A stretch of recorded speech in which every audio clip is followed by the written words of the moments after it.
ISI को हम कहते हैं जी नंबर 1 दुनिया की एजेंसी है, पर जिधर तक पैसा ही नहीं होना तो आगे चीज़ें कैसे चलनी है? लोगों को बड़ी मुश्किल से गुज़ारा करना पड़ रहा है। इधर हम जो है ना वो लीडर बने हुए हैं, ठीक है? ये तो शुक्र करें फ़ौज का जिसने अपने एक अमेरिका के साथ ताल्लुकात इस वक़्त तो जीएचक्यू और पेंटागन के ताल्लुकात अच्छे। अब बाजवा साहब 6.5 लाख फ़ौज के लीडर हैं, फ़ौज के हेड हैं।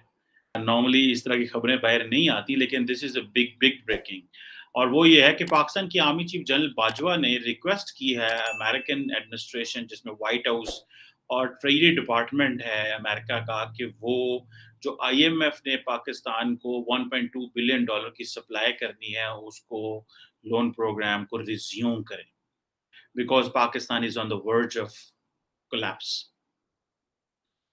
एक वो इमरान खान है, एक वो पाकिस्तान का लीडर है, पॉपुलिस्ट लीडर, जो पाकिस्तान को अपनी सियासत बचाने के लिए तबाही मुल्क की करने को तैयार है और दूसरी तरफ आपकी पोज़ीशन ये है कि आपका जो आर्मी चीफ़ है जो इसको हम कहते हैं पाकिस्तान्स मोस्ट पावरफुल पर्सन, ठीक है जी?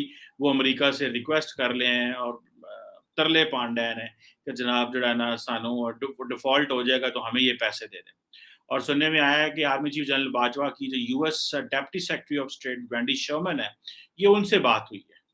और ये बेसिकली निके एशिया एक जापानीज़ न्यूज़पेपर है, उसमें ये खबर छपी और उसके बाद फिर ये पाकिस्तानी मीडिया भी अभी इसको कोट कर रहा है। अब ज़ाहिर बात है कि पाकिस्तान का प्रॉब्लम ये है कि रोज़ाना 3-4 रुपए जो रुपए की वैल्यू जो है वो कम हो रही है। और जो नई हुकूमत है वो जो है वो पर चीज़ें मैनेज नहीं कर पा रही। दूसरी तरफ से एक पॉपुलिस्ट लीडर है इमरान खान साहब, जिन्हें आप लोग सब जानते हैं। जिनके बारे में ये केस आया कि वो फॉरेन फंडिंग का केस उनके बारे में आया कि वो उनकी छुट्टी भी हो सकती है उस केस में। कि ये अमारातीज़ और बाकी दुनिया के लोगों से पैसा लेते रहे अपनी सियासत जीतने के लिए, अपने इलेक्शन जीतने के लिए, ये पैसे लेते रहे।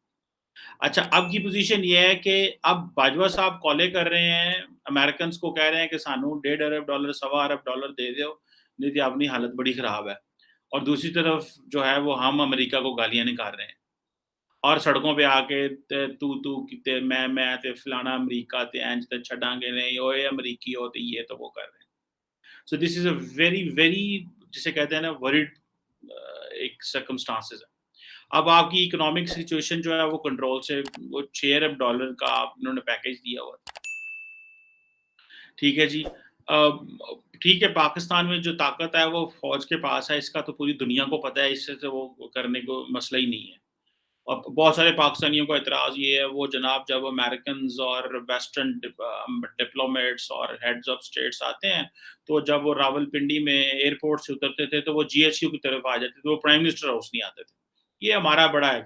तो जब पावर उनके पास है और आप लोग जो है वो गधों की तरह लड़ेंगे, तो फिर आप लोग क्या जो है वो करेंगे? पावर जिनके पास है वही रिक्वेस्ट करेगा। सो पाकिस्तान जो है वो वज़ीर-ए-आज़म जितने मर्ज़ी तरले डालते रहे, वज़ीर-ए-आज़म ने अपने सारे लोग भेजे हैं यहाँ से, ठीक है? जो लोग वहाँ पे गए हैं, फ़ातमी साहब जो प्राइम मिनिस्टर के थे वो भी गए हैं, सब गए हैं लेकिन वो पैसा आईएमएफ वाले नहीं दे रहे, ठीक है? ओके भी कर दी है लेकिन दे भी नहीं रहे। इतनी सी पाकिस्तान की पोज़ीशन है, इतनी सी कि आपको आईएमएफ ने पैसा ओके कर दिया हुआ है, लेकिन दे नहीं रहे। मुल्क दा कंडा निकल गया हमारी ये पंजाबी ज़बान में कहते हैं कंडा कटता होना, ठीक है?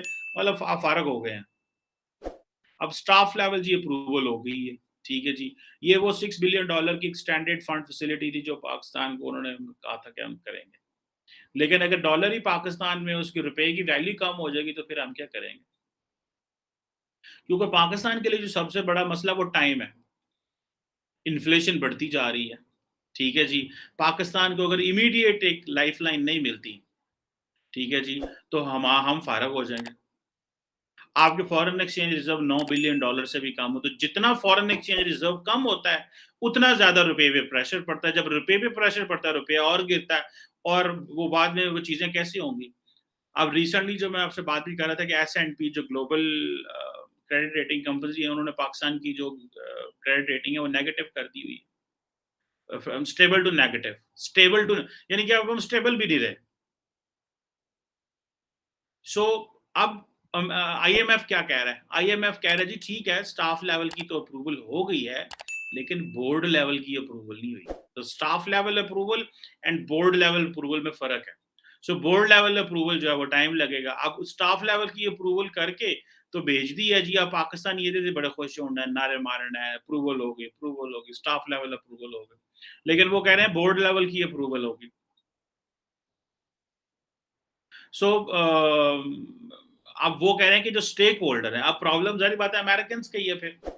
ये जो जिन अमेरिकन को इमरान खान साहब सड़कों पे निकल के गालियाँ निकालते हैं, जिस अमेरिका को लोगों को कहते हैं कि देखो मेरी हुकूमत ना साड़ दी थी, और ये ड्रामा करते हैं, और पाकिस्तान की नेशनल सिक्योरिटी कमेटी भी कहती है ऐसी बात नहीं है, पाकिस्तान का आर्मी चीफ भी कहता है, एयर चीफ भी कहता है, DGISI भी कहता है, पाकिस्तान की जो फॉरेन ऑफिस है वो भी यही कहता है। लेकिन वो कहता नहीं, मेरी हुकूमत के बारे में बातें करो कि अमेरिका ने गिराई है ताकि मैं इलेक्शन जीतूं, पाकिस्तान जांदा जाए, मैनू ओदी कोई टेंशन नहीं है।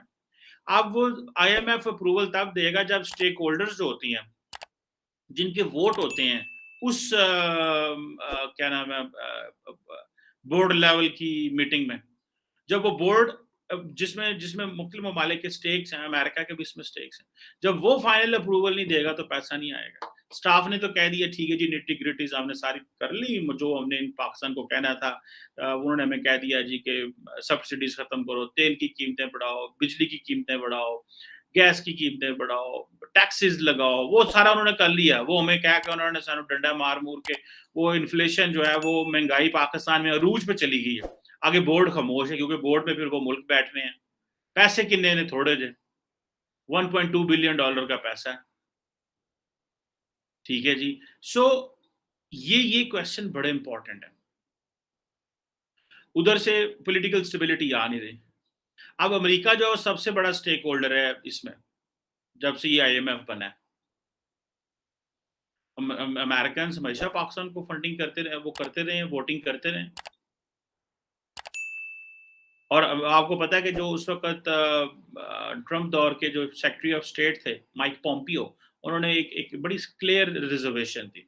उन्होंने कहा जी आप IMF से लोन लेके चाइना को नहीं दे सकते। ये उन्होंने कह दिया था, हम आपको नहीं करने देंगे। इसीलिए हम पे प्रेशर डाला जा रहा है, ठीक है IMF को पैसा देगा लेकिन सऊदी से लो। IMF आपको पैसा देगा लेकिन चाइनीज़ से चेक करो कि आपका उनका जो डेट पेमेंट का क्या मैकेनिज़्म, और फिर हम आपको बताएँगे कि हम आपको कब देना है, कैसे देना है। अब दुनिया ज़ाहिर बात है कंपैरिज़न ड्रॉ कर रही है पाकिस्तान का और श्रीलंका का। अब पाकिस्तान एक न्यूक्लियर आर्म्ड इस्लामिक रिपब्लिक है, जिसको इमरान खान साहब कहते थे मुस्लिम उम्मा का लीडर है। मुस्लिम उम्मा का लीडर जो है, उसका आर्मी चीफ अमेरिका से कह रहा है $1.2 बिलियन दे दो। 57 मुल्कां दा लीडर, हाँ? अवाम को झूठ, फ्रॉड, ड्रामे और ये कहना कि जनाब हमारी ये पोजीशन है और हम बहुत हैं, ये जो सुपीरियॉरिटी कॉम्प्लेक्स दे दिया हुआ है। मुल्कों को सुपीरियॉरिटी कॉम्प्लेक्स चाहिए, लेकिन को पल्ले भी तेला होवे ना, निरे एवें ते ना निरे सुपीरियॉरिटी होवे। पूरी दुनिया में पाकिस्तानी जो है वो एज़ अ इकोनॉमिक माइग्रेंट के तौर पे काम कर रहे हैं, जहाँ पे वो जो लोग अच्छी जगहों पे काम भी कर रहे हैं, वो पाकिस्तान को इतने अच्छे अल्फाज से तो याद नहीं करते, ना यहाँ पे हेल्थ है, ना कुछ है यहाँ पे। तो दोस्तों, कटोरा खान यानी इमरान खान के बाद अब कटोरा बाजवा के हाथ में आ चुका है। कंगाली से जूझ रहे पाकिस्तान को डिफॉल्टर बनने से रोकने के लिए अब सेना प्रमुख जनरल कमर जावेद बाजवा ने मोर्चा संभाल लिया है। बाजवा ने अमेरिका से कहा है कि वो अंतर्राष्ट्रीय मुद्रा कोष से कर्ज दिलवाने में पाकिस्तान की मदद करे। पाकिस्तान इन दिनों अपने घटते विदेशी मुद्रा भंडार के कारण दिवालिया होने की कगार पर पहुंच चुका है। चंद दिनों पहले ही पाकिस्तान के वित्त मंत्री मिफ्ता इस्माइल ने कहा था कि पाकिस्तान और IMF के बीच $4 बिलियन के कर्ज को लेकर समझौता हुआ है। हालांकि इस ऐलान का पाकिस्तान की अर्थव्यवस्था पर कोई असर देखने को नहीं मिला है। अब अमेरिका पाकिस्तान की मदद करता है या नहीं करता, ये तो आने वाला वक्त ही बताएगा। लेकिन जहां तक है कि पाकिस्तान को अब एक मक्खी की तरह अमेरिका ने निकाल कर फेंक दिया है, चांसेस बहुत कम हैं। अगर करना ही होता तो IMF ऐसे क्यों बात करता सऊदी की गारंटी के ऊपर। वीडियो को लाइक करें, शेयर करें और चैनल पर अगर नए हैं तो चैनल को सब्सक्राइब जरूर करें।